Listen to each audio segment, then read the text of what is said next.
சென்னை, காஞ்சிபுரம் உள்ளிட்ட 12 மாவட்டங்களில் இன்று கனமழை பெய்ய வாய்ப்பிருப்பதாக வானிலை ஆய்வு மையம் தெரிவித்துள்ளது.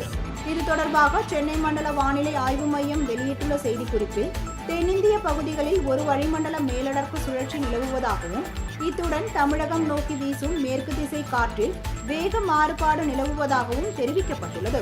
இதன் காரணமாக தமிழகத்தில் சில இடங்களில் இன்று முதல் வரும் 23ஆம் தேதி வரை இடி மின்னலுடன் லேசானது முதல் மிதமான மழை பெய்யக்கூடும் எனவும், ஓரிரு இடங்களில் மணிக்கு 40 முதல் 50 கிலோமீட்டர் வேகத்தில் காற்று வீசக்கூடும் எனவும் அதில் குறிப்பிடப்பட்டுள்ளது.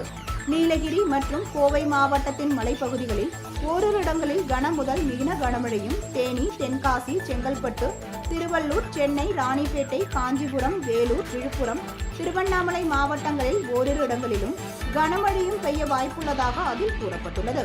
சென்னை மற்றும் புறநகர் பகுதிகளில் இன்று வானம் ஓரளவு மேகமூட்டத்துடன் காணப்படும் எனவும், நகரின் சில பகுதிகளில் இடிமின்னலுடன் மிதமான மழை பெய்ய வாய்ப்புள்ளதாகவும் அதில் தெரிவிக்கப்பட்டுள்ளது. தென் தமிழக கடலோர பகுதிகள், மன்னார் வளைகுடா, குமரிக்கடல் பகுதிகளில் இன்று முதல் 20ஆம் தேதி வரை அதிகபட்சம் 60 கிலோமீட்டர் வேகத்தில் சூறாவளி வீசக்கூடும் என்பதால் அந்த பகுதிகளுக்கு மீனவர்கள் செல்ல வேண்டாம் என்று சென்னை மண்டல வானிலை ஆய்வு மையம் வெளியிட்டுள்ள செய்திக்குறிப்பில் கூறப்பட்டுள்ளது.